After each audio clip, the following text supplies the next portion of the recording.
I'm happy to welcome Amy Wilson to Bookish.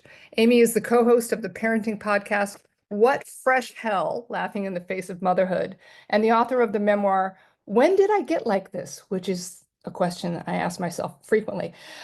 She has written for magazines like Redbook and Parenting and online for CNN, NPR, and the New York Times, among others.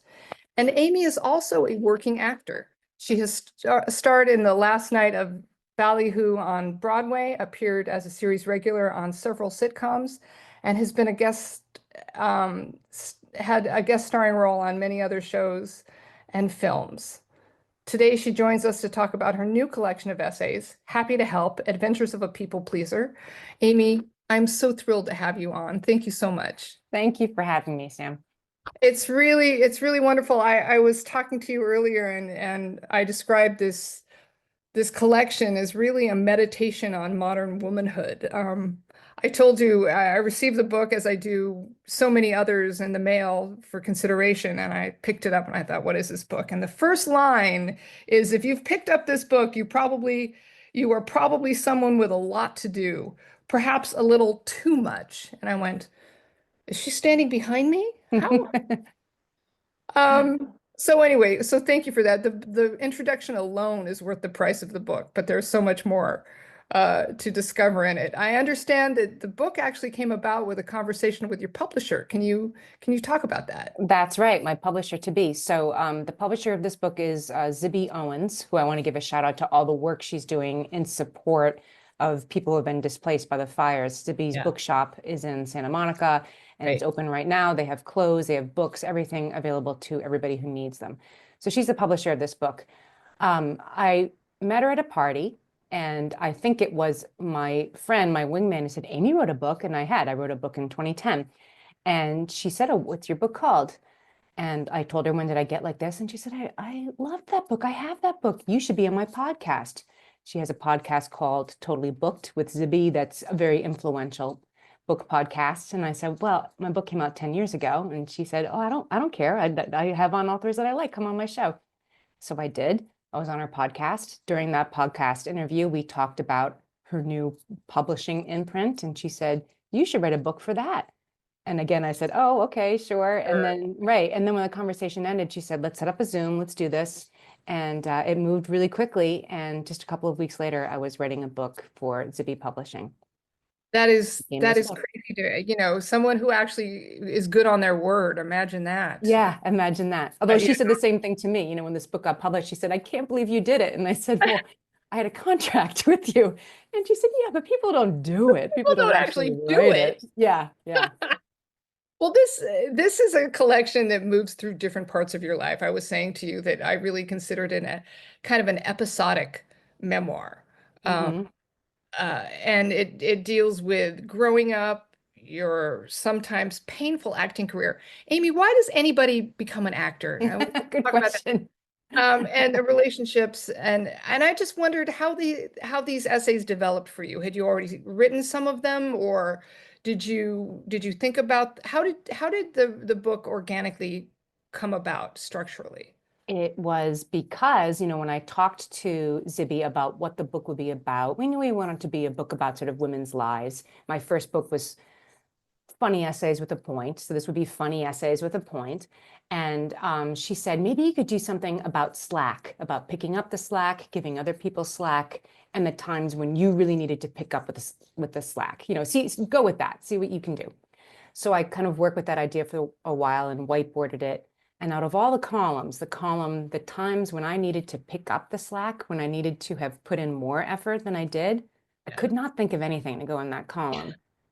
And then I realized I could think of a lot of things to go in the column of times I over delivered and stuck Yeah. around and over showed up. That column is full of stories. And then that's how really the book got started. Then I understood that was what the book was really about. I totally get that. I'm going to read you to you because there's a part of the introduction that I actually highlight. Another part of the introduction I highlighted because it resonated so deeply with me, and I think it's going to resonate with a lot of people. You say, yes, I've sometimes sought my sense of purpose in other people. The boundaries where I stop and others begin have not always been so clear. But I'm a woman, and they're not supposed to be. We are supposed to do a lot of caretaking, and we are not supposed to make a big deal out of it. And if you're like me, having revealed even the tiniest inclination toward being dependable and good at getting things done, you can end up feeling like the power lines on the side of the road, always just there making things happen so reliably that one's brain quickly stops processing their presence or never really notices them in the first place. Dun, dun, dun. Yeah. That's women's lives. And then I think it's fed back to us when we express overwhelm or frustration with the way things are. It's like, well, you're a people pleaser. You're a perfectionist. You're a control freak. It's fed back to you. There's all these things that are wrong with you. That's why the way that you are, the way things are. But what woman hasn't put somebody else's wants and needs before her own, particularly a parent? It's kind of the assignment. And I think maybe I hew to the assignment more closely than a lot of other women. But it is something that we're told to do, told that we need to be, rewarded for being. And then, when it gets to be too much, we're told that it's a failing in ourselves. Yeah, but oftentimes we just keep delivering. Right. So Right. it just keeps on. And Right. which brings us to one of the parts of the book that really, really moved me a lot. You write about your kids, and some health issues that they experienced. And those were sometimes wrenching because moms, in that case, moms are supposed to help. Moms are supposed to know. Right. Right. You are both told that don't be Dr. Mom, don't be Googling. And then also often anybody who's gone through this with a long-standing medical issue with your kids, they do say, you know what, Mom, it's up to you. They call you Mom in the hospital. They don't know your name. They don't care your name. They just say, okay, Mom, this is going to be up to you to figure this out. And then they send you home, whether or Yeah. not you feel ready to go. Yeah. And so much of that feeling of overwhelm, and you articulate it so wonderfully from so many different, it's like you hold up the problem as to the light and look at it from different facets, the way the light hits it. Um, I really appreciated that. Thank And you. so I love that. That's very complimentary. Thank you. it's really true. And so many of the times what I came to is, like you said, it's not us, it's the condition itself, right? Right. We can't just pull back and take a massage and count to 10. It's stuff that needs to get done, and we're the ones that were supposed to do it. Right, right. And if you wait for somebody to say, well, it certainly looks like you have more than you can handle, let me take some of that for you. That doesn't usually happen. You think like, surely somebody will notice I'm juggling 15 things right now. They just hand you one more thing because you look pretty good at juggling. And we keep juggling. Yeah, Um, and then we keep doing I it. wanted to ask you, there's a lot of, this is a collection of personal essays, but there's a lot of really great information-based, fact-based material in this work as well. I wondered how does research work for you in your writing? Um, you just talk about that. I'm just interested how research works for It was very important to me because I think as I was writing, I thought like, yeah, this is a thing. And then I would go looking for the research to sort of underpin it. And I love doing research. I do research for my parenting podcast all the time. And sometimes it's a way to procrastinate from writing, but other ways it was a way to really unpack what I wanted to say. And the challenge during the editing process was to to make sure it kind of had turned into two books, funny essays, and then all of a sudden there was research. Okay, so how do we really integrate them and make, when the research comes up, make sure it's something that needs to be added, and then make how the character in the essay sort of stumbles upon this research, or how the author comes in to tell this research, make it feel sort of integral rather than now I'm pulling you out. It's not a right? sidebar in a magazine article, right? It's all part of the same thing. That took a long Yeah. time to get that right. That's interesting. As you're talking, it just occurs to me, just a question. Does your experience in acting influence the way you write in terms of viewing POV, character on the page? How does that play together? I think it does. My first book, I actually wrote a lot of dialogue out as if it were dialogue in I a play or a screenplay. So it definitely does.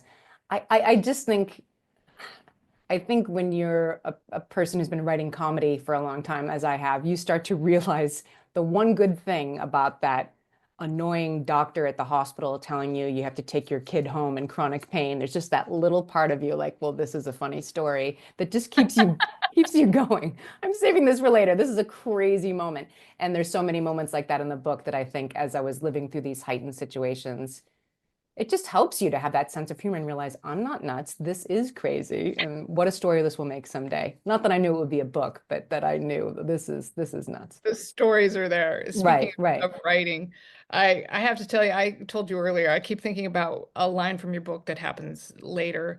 I'm taking it out of context, but the line is, I want to reveal every part of myself and heal it with bright lights. And I thought that beautifully points to the opportunity in memoir writing, holding things up that are painful to the light, as I said before, and looking at it. Um, what changes for you in writing and in dealing with your life head on like that on the page? So much has changed for me over the process of writing this book and figuring out why am I a person who's happy to help, and was I really happy to help, or did I just think that I was, and what happens when you try to change things. Um, it has changed me. It's changed my marriage. It's changed my relationship with my children and the people closest to me. It's really made me sort of, and I don't mean in the like, I'm not going to do it anymore. They'll just have to wait and see. Like, it's not that at all. It's just sort of that the overarching message of the book is just sort of softening into uncertainty and Mm, not feeling like you need to be the one who makes sure everything's going to be okay for everyone, because maybe they didn't really ask you to do that in the first place. yeah. Nobody's saying my life is hard. Why isn't Amy fixing it? But I think there was a part of me that thought that they did. And so softening into, I don't know what's going to happen next, and that's okay, has Yeah. really changed my life so much. And I don't think I would have ever gotten there without writing the book. So we have Zabi to thank for changing your life, Yes, basically. that's right. Boil it, Thank you, Zippy. we boil it down. No, but just a couple more questions and then I'll let you get back to your life. You're on the East Coast, right? You're I talking, am. I'm on the East Coast. Yeah. oh my gosh. Sometimes it's been said that we write the book we want to read or we need to read. Do you feel that way? That's exactly it, right? I wrote the book that I wanted to read because all through my life, when things got to be too much, I think I'd kind of look for help. I'd either ask for help or I'd look for help. And what I would get fed back to me is, well, you're too much of a perfectionist, or you're too much of a people pleaser, and you need to fix this thing about yourself. Or you Mhm. get back this sort of toxic positivity advice. Look on the bright side. Um, Never give up. I know you can do it. Like those kind of things. And God so doesn't give you more than you can handle. Right, right. Like how many people in California have heard that the Yeah, last couple of weeks, right? Like exactly. that helps me zero. It makes you feel better. Yeah. And so I engage with that. The titles of the essay are actually all these different pieces of advice that overwhelmed women get back instead of help. And I did all those things, and exploring why those are insufficient, and more importantly, what you're supposed to do instead. This is not a prescriptive book, but really engaging with that. What if there's nothing wrong with me? And but then what, right? But then when you're overwhelmed and leaning in doesn't work, and your life-changing magic doesn't give up, then what? What do you do then? Yeah, good. Well, that leads me to my last question, and it sounds like you've already answered it. Do you have a takeaway that you want readers to take away from the book? I think that's just it. Yeah. When your life is hard because it's hard, not because there's something wrong with you. And you might have to change the situation, or you might have to accept the unfixability of a situation, but you don't need to fix yourself first. You're objectively doing your best. Thank you for telling me what exactly I needed to hear tonight. Really, Amy. Thanks, And Sam. please come back because I loved this book and I've enjoyed talking to you. Everybody, happy to help. Adventures of a People Pleaser. Amy Wilson. Thank you, Amy. Thank you so much for having me.